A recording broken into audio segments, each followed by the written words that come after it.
அனைவருக்கும் வணக்கம். இப்போ நம்ம அம்மம்மா கிச்சனில் சேப்பங்கிழங்கு 65 சொல்லலாம், ரோஸ்ட்டுன்னு சொல்லலாம், எது வேணாலும் சொல்லலாம். இது மாதிரி செஞ்சு கொடுத்தீங்கன்னா பிள்ளைங்க ரொம்ப விரும்பி சாப்பிடுவாங்க.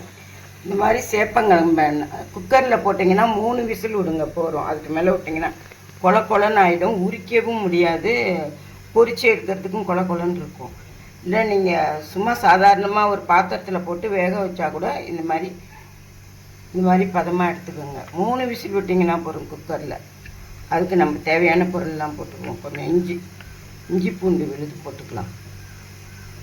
போட்டுங்க.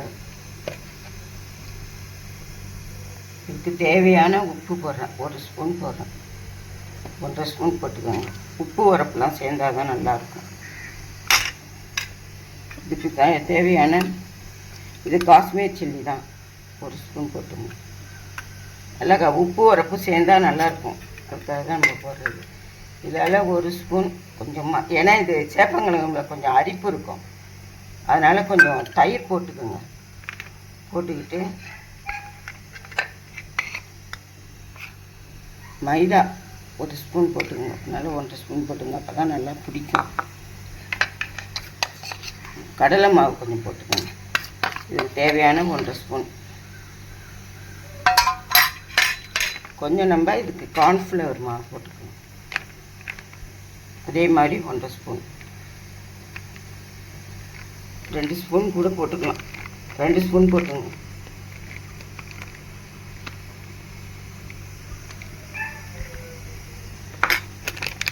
போட்டு இப்போ எல்லாத்தையும் நம்ம மிக்ஸ் பண்ணி வச்சுக்கோம்.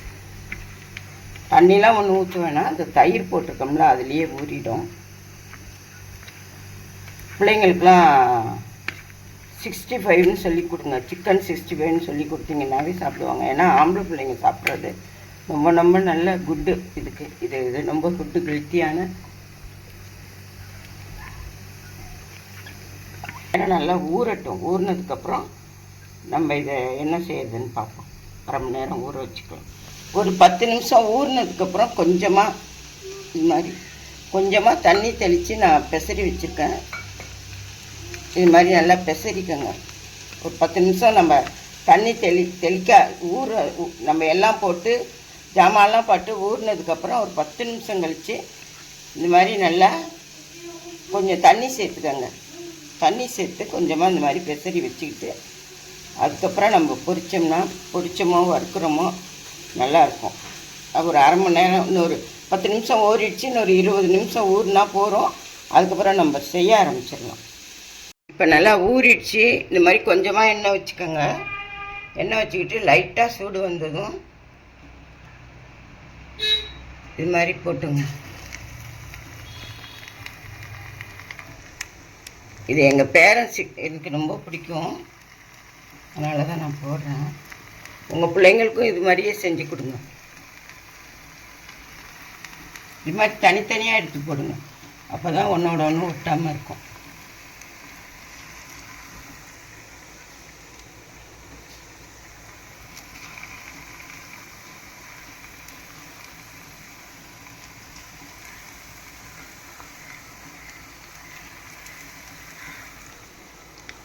இந்த ஸ்டேஜில் பெரட்டி விட்டுடலாம். ஒன்று ரொம்ப வேக விட்டால் ஒரு மாதிரி கருப்பாயிடும்.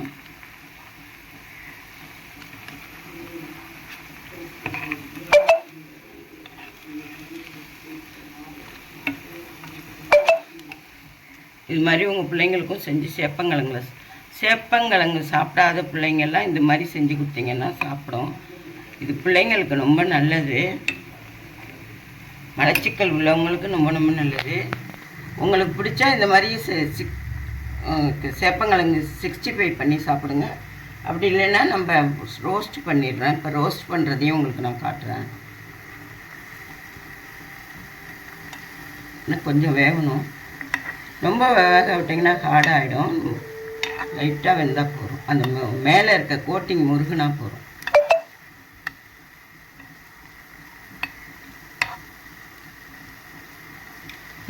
பிரிஞ்சிடும் ஒன்றும் பயப்படாதீங்க. இதே மாதிரி நான் இப்போ செஞ்ச மாதிரியே செஞ்சுட்டு ஒரு 10 நிமிஷம் ஊற வச்சுட்டு அதுக்கப்புறம் கொஞ்சம் தண்ணி தெளித்து ஊற வச்சுக்கோங்க.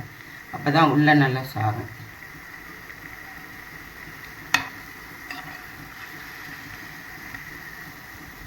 பாருங்கள், சேப்பங்கிழங்கு 65 ரெடி. சீக்கிரம் வெந்துடும், டக்குன்னு வெந்துடும்.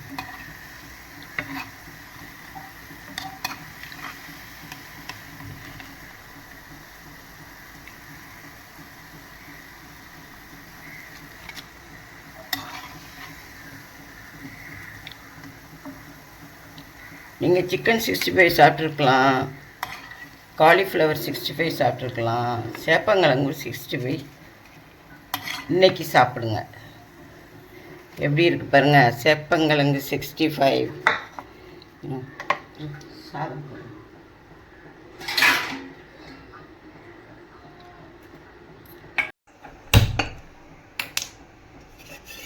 இப்போ நம்ம சேப்பங்கிழங்கு ரோஸ்ட் பண்ணுவோம். சமைக்கிற எண்ணெய், சமையல் எண்ணெய் எதுவாக இருந்தாலும் ஊற்றிக்கோங்க, கொஞ்சம் தாராளமாக ஊற்றிக்கோங்க. அப்போ தான் அது முருகலாக செவந்து வரும்.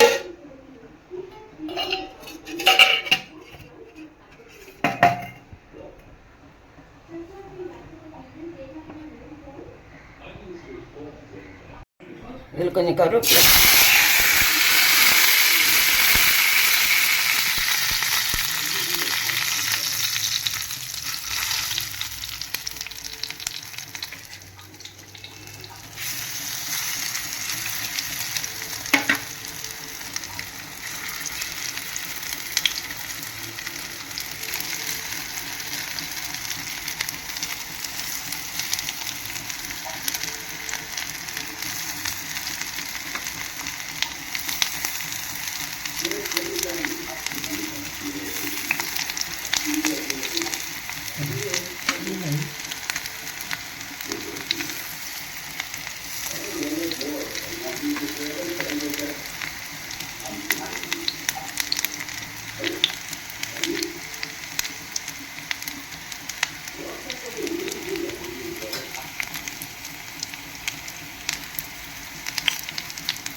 இதில் கொஞ்சம் லெமன் பிழிஞ்சுக்கோங்க.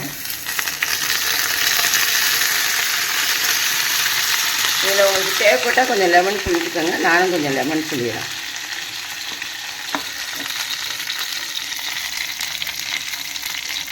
இது அப்படியே சற்று நேரம் கொஞ்சம் மூடி வச்சுக்கோங்க.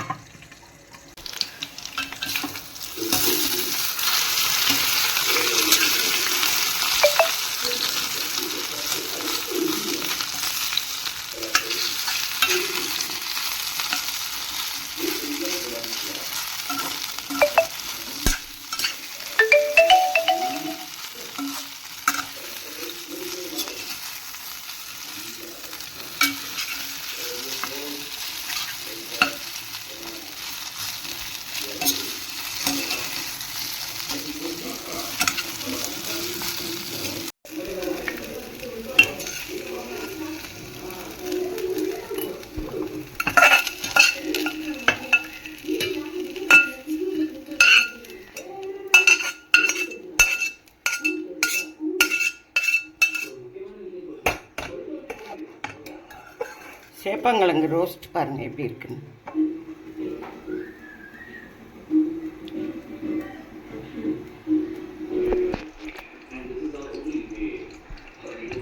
பாருங்க, பன்னீர் வெள்ளை குருமா.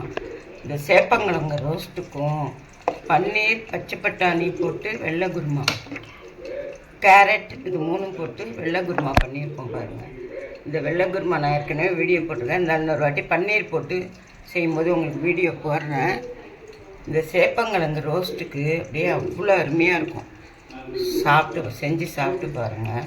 நான் இந்த வீடியோ ஒரு நாளைக்கு போடுறேன், ஒரு நாளைக்கு. இப்போ டைமில் எனக்கு சேப்பங்கிழங்கு ரோஸ்ட்டு, சேப்பங்கிழங்கு 65.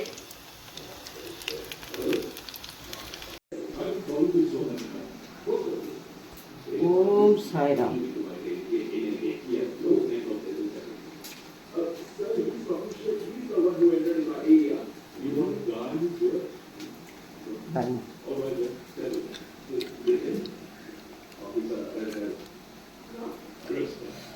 சுடுது, அருமையாக இருக்குங்க. நீங்கள் இதே மாதிரி ட்ரை பண்ணி இதே மாதிரி செஞ்சு சேப்பங்கிழங்கு 65 சேப்பங்கிழங்கு ரோஸ்ட் பண்ணி சாப்பிட்டு இந்த மாதிரி செஞ்சு குருமா பண்ணி சாப்பிட்டு பாருங்கள்.